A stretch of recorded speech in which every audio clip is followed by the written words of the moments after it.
Donald Trump e Vladimir Putin tentam excluir o velho continente das negociações do processo de paz na Ucrânia. Nem mesmo a própria Ucrânia está sendo consultada. Donald Trump tem vindo negociar bilateralmente com Putin. Well, Trump has shown that he's not very willing to share the negotiations with anyone. He is rather willing to give things away to Putin. I think Europe just has to act on its own now. We have to be clear that our commitment is not going to change. And we really have to deliver now. We have to make sure there's the money, there's the support, there's the military, which is now needed. Well, Europe has to do much more now because the US is not willing to underpin any kind of ceasefire. Trump, unfortunately, is giving away a lot to Putin.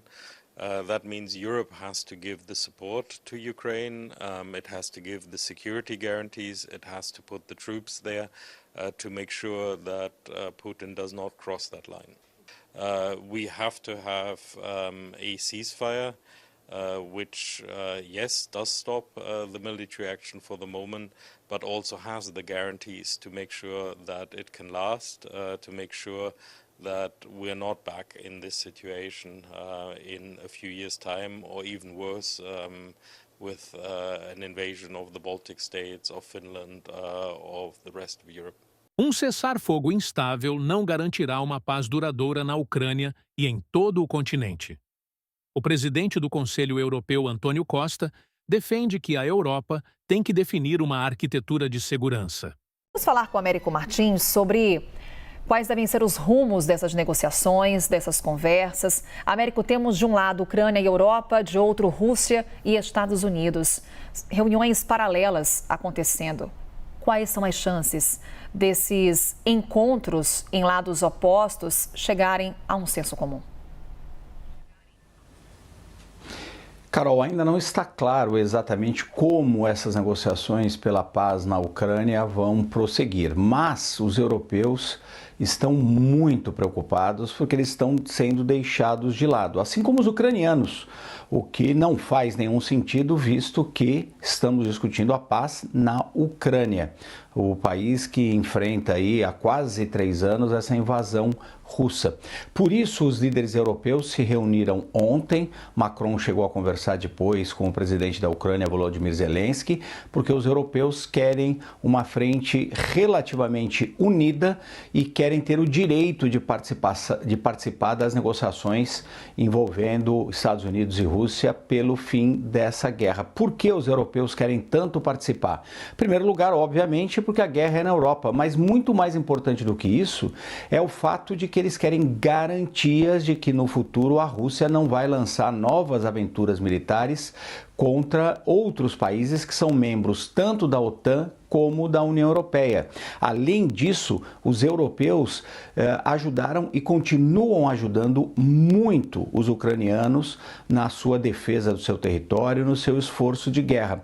Inclusive, são os europeus que muito provavelmente teriam que agir com, eventualmente, tropas no terreno para garantir a paz. Essas tropas seriam ali tropas de paz e os Estados Unidos já disseram que não vão enviar tropas para tentar garantir a paz na Ucrânia na eventualidade aí de um acordo com a Rússia. Enquanto tudo isso acontece, toda essa preocupação agita a Europa, os 2 ministros das Relações Exteriores, o Marco Rubio, o secretário de Estado, e o Sergei Lavrov, o ministro das Relações Exteriores da Rússia, estão reunidos neste exato momento lá em Riad, a capital da Arábia Saudita, e estão discutindo as possibilidades desse acordo. Os americanos dizem, como você bem ressaltou, Carol, que a intenção deles nessa reunião é preparar o terreno para as discussões de paz propriamente dita, que podem ou não incluir a Ucrânia, e o Volodymyr Zelensky diz que não vai aceitar nenhum acordo sem que ele participe. Então os americanos dizem que querem entender se os russos estão sendo sérios quando dizem que querem a paz na Ucrânia. Já Moscou diz que a reunião tem como principal objetivo normalizar as relações com os Estados Unidos. Eles querem ter algumas garantias dos americanos, por exemplo, da suspensão daquelas sanções contra a economia russa antes de se envolverem diretamente na negociação de paz. Mas a grande questão, Carol, é qual o tamanho da participação da Ucrânia e dos europeus neste processo. Só vai ter legitimidade de fato se esses lados também participarem das negociações, porque um acordo feito simplesmente entre americanos e russos vai alijar a Europa, e o Zelensky diz que não aceitará nenhum acordo feito nessa base.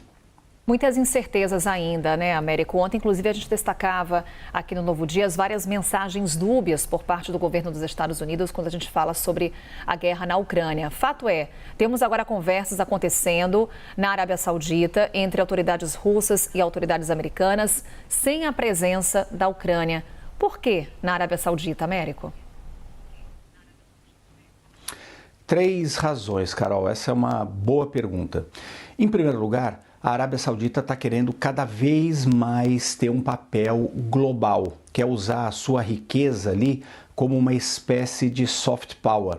Então a Ucrânia a Arábia Saudita já hospedou, por exemplo, discussões sobre a paz na Ucrânia anteriormente. Fez uma daquelas conferências que juntou apenas o lado ucraniano e os seus aliados para discutir o futuro da guerra e possibilidades de fim do conflito.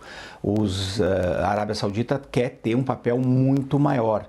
Além disso, também relacionado a isso, se a Arábia Saudita conseguir com sucesso ajudar nessa negociação, ela pode se credenciar para também participar eventualmente de negociações com mais força, e eles vão ser fundamentais nisso, na outra guerra, outro grande conflito que a gente presencia neste momento, que é a guerra na faixa de Gaza.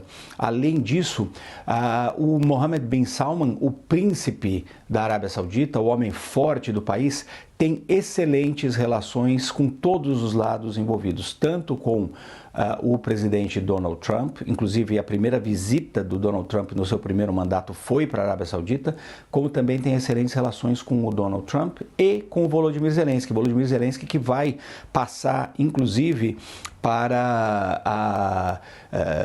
por Riad no final dessa semana. Não está participando das negociações neste momento, mas vai também passar pela Arábia Saudita até para se informar sobre o que americanos e russos estão discutindo.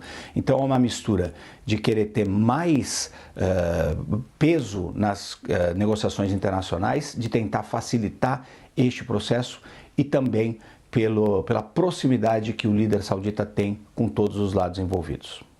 É notícia que está em atualização, a gente acompanha as conversas lá na Arábia Saudita. Américo Martins, a qualquer momento, volta para conversar mais conosco. Obrigada, Américo. Grato por assistirem. Se inscrevam no canal, curtam e compartilhem. Fiquem com Deus.